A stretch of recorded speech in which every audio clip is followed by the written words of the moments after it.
بسم اللہ الرحمن الرحیم۔ صلح حدیبیہ کی بہت سی شرطوں پر مسلمانوں کو اعتراض تھا، تو انہوں نے اپنی غلط فہمیوں کو حضرت محمد صلی اللہ علیہ وسلم سے بات کر کے دور کر دیا۔ تو حضرت عمر فاروق رضی اللہ تعالیٰ عنہ نے بھی ایک سوال کیا کہ یا رسول اللہ صلی اللہ علیہ وسلم، کیا ہمارا دین برحق اور مشرکوں کا دین باطل نہیں ہے؟ پھر کیوں ایک سچا دین ایک جھوٹے دین کے سامنے نرم رویہ اختیار کرے اور ان کی ہر بات مان لے؟ لیکن کچھ عرصے کے بعد خود حضرت عمر رضی اللہ تعالیٰ عنہ بھی اس بات کی تصدیق کرنے پر مجبور ہو گئے کہ حدیبیہ کا معاہدہ مسلمانوں کے بہت فائدے میں تھا، اور اس معاہدے سے حاصل شدہ امن و سکون کے سائے میں مسلمانوں نے تیزی سے دین کی تبلیغ کی اور بہت سے قبیلوں کو حلقہ بگوش اسلام کر لیا۔ لیکن اس وقت احساس محرومیت میں مبتلا ہونے کے سبب عام مسلمان اس معاہدے کے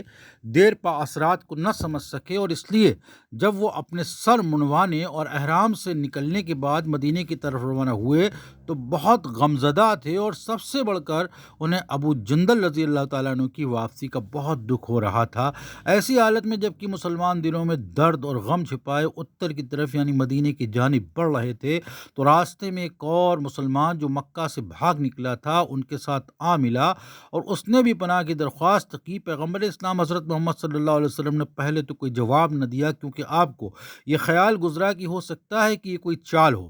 قریش نے جان بوجھ کر اسے مسلمانوں کے پاس بھیجا ہو تاکہ ان کے رد عمل کا اندازہ لگا سکیں۔ لیکن جب تحقیق ہو گئی اور معلوم ہوا کہ مکہ سے بھاگنے والا شخص واقعی میں مسلمان ہے اور ان کا نام ابو بصیر ہے، تو ابو بصیر رضی اللہ تعالیٰ عنہ مکہ میں قریش کی ایذا رسانیوں سے تنگ آ کر کے مسلمانوں سے آ ملے تھے۔ لیکن ابھی ابو بصیر رضی اللہ تعالیٰ عنہ اطمینان کی سانس نہ لینے پائے تھے کہ قریش کے دو افراد بھی وہاں آ دھمکے، اور کہنے لگے کہ یا محمد صلی اللہ علیہ وسلم، حالیہ معاہدے کی روح سے ابو بصیر کو ہمارے حوالے کر دیا جائے۔ اب حضرت عمر رضی اللہ تعالیٰ عنہ سے نہ رہا گیا، وہ آگے بڑھ کر بولے یا رسول اللہ صلی اللہ علیہ وسلم، اس مرتبہ آپ اس شخص کو واپس نہ بھیجیں، یہ ہم سے پناہ مانگنے آیا ہے، اگر ہم جان سے گزر جائیں تو بھی قریش کے ہاتھ میں اس کو نہ دیں گے۔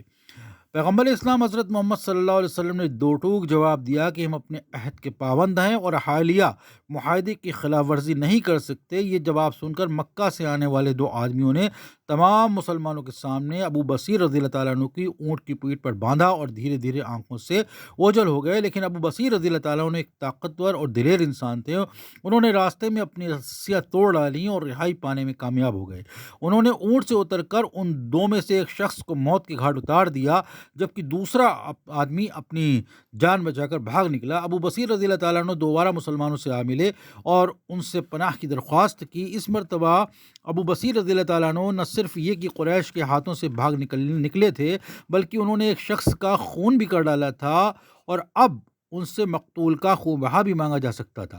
اگلے دن وہ شخص جو زندہ بچ گیا تھا ایک بار پھر مسلمانوں کے قافلے تک پہنچ گیا اور ابو بصیر رضی اللہ تعالیٰ عنہ کا مطالبہ کرنے لگا، جس پر پیغمبر اسلام حضرت محمد صلی اللہ علیہ وسلم نے حکم دیا کہ بصیر کو اس شخص کے حوالے کر دیا جائے۔ لیکن اس سے پہلے کہ قریش کا نمائندہ ابو بصیر رضی اللہ تعالیٰ عنہ کو پکڑ کر اپنے ساتھ لے جائے، تو وہ ایک بار پھر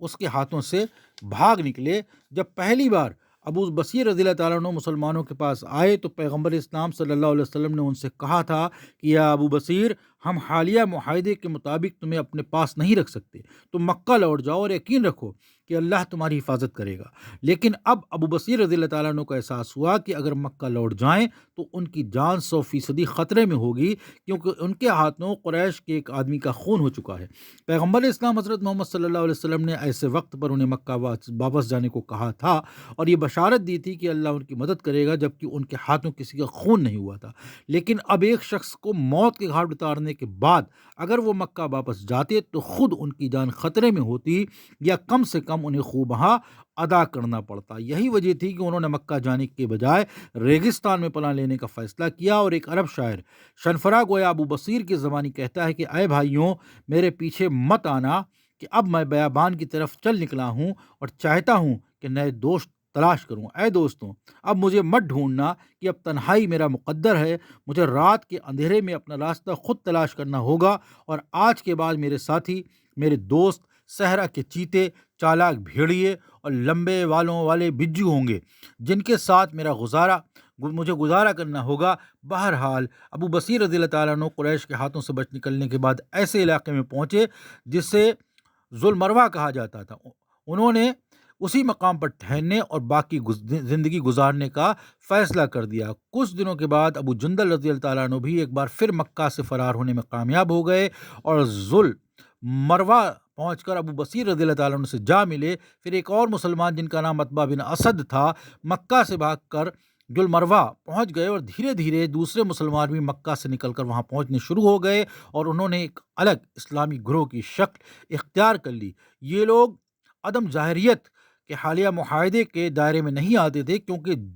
ذوالمروا نہ تو مدینے کا حصہ تھا اور نہ ہی اسلامی ریاست میں شامل ہوتا تھا، لہٰذا پیغمبر اسلام حضرت محمد صلی اللہ علیہ وسلم پر ان لوگوں کی ذمہ داری عائد نہیں ہوتی تھی۔ اب ہمیں غور کرنا چاہیے کہ شروعات کے دنوں میں اسلام کے ماننے والوں نے کتنی تکلیفیں اٹھائی، لیکن آج بھی بہت سے لوگ بے شمار تکلیفیں اٹھاتے ہیں، لیکن ان کا بدلہ اللہ تبارک و تعالیٰ کے پاس ضرور ملے گا۔ ابھی حدیبیہ کا معاہدہ ہوئے 1 سال بھی نہ گزرا تھا کہ ذوالمروا میں مسلمانوں کی تعداد اتنی زیادہ ہو گئی کہ انہوں نے اپنی ایک مستقل فوج بنا لی اور مکہ کے قافلوں کا راستہ روک کر مال غنیمت حاصل کرنے لگے۔ یوں ان کی ضرورتیں بھی پوری ہوتی رہیں۔ دھیرے دھیرے ذوالمروا کے مسلمانوں نے کچھ اس طرح قریش کو ناک میں دم کر دیا کہ انہوں نے ہار مان کر خود ہی پیغمبر اسلام حضرت محمد صلی اللہ علیہ وسلم سے درخواست کی کہ وہ مکہ سے بھاگ کر ذوالمروا میں جمع ہونے والے مسلمانوں کو مدینے بلوا لیں اور وہ لوگ وہیں پر رہیں، اور انہیں مکہ واپس بھیجنے کی بھی ضرورت نہیں۔ پیغمبر اسلام حضرت محمد صلی اللہ علیہ وسلم نے قریش سے کہا کہ وہ لوگ تحریری طور پر درخواست کریں تاکہ ان کے پاس ثبوت رہے، اور اس طرح حدیبیہ کے معاہدے کی وہ شک جسے عام مسلمان اپنے لیے توہین آمیز سمجھ رہے تھے خود بخود ختم ہو گئی، اور اس کے بعد بھی مذکورہ معاہدے کے وہ حصے جو بظاہر مسلمانوں کے نقصان میں تھے مدھم پڑ گئے، اور صرف وہ چیزیں باقی رہ گئیں جو مسلمانوں کے فائدے میں تھیں۔ قریش نے خود اپنے ہاتھوں سے یہ تحریری ثبوت فراہم کر دیا کہ اگر کوئی شخص مکہ سے بھاگ کر مسلمانوں سے آ ملے تو اسے قریش کے حوالے نہ کیا جائے گا۔ تب کہیں جا کر عام مسلمانوں کو احساس ہوا کہ وہ غلطی پر تھے اور سارا عرصہ غلط فہمی میں مبتلا رہے، کیونکہ حدیبیہ کا معاہدہ ان کے نقصان میں نہیں بلکہ بہت فائدے میں تھا۔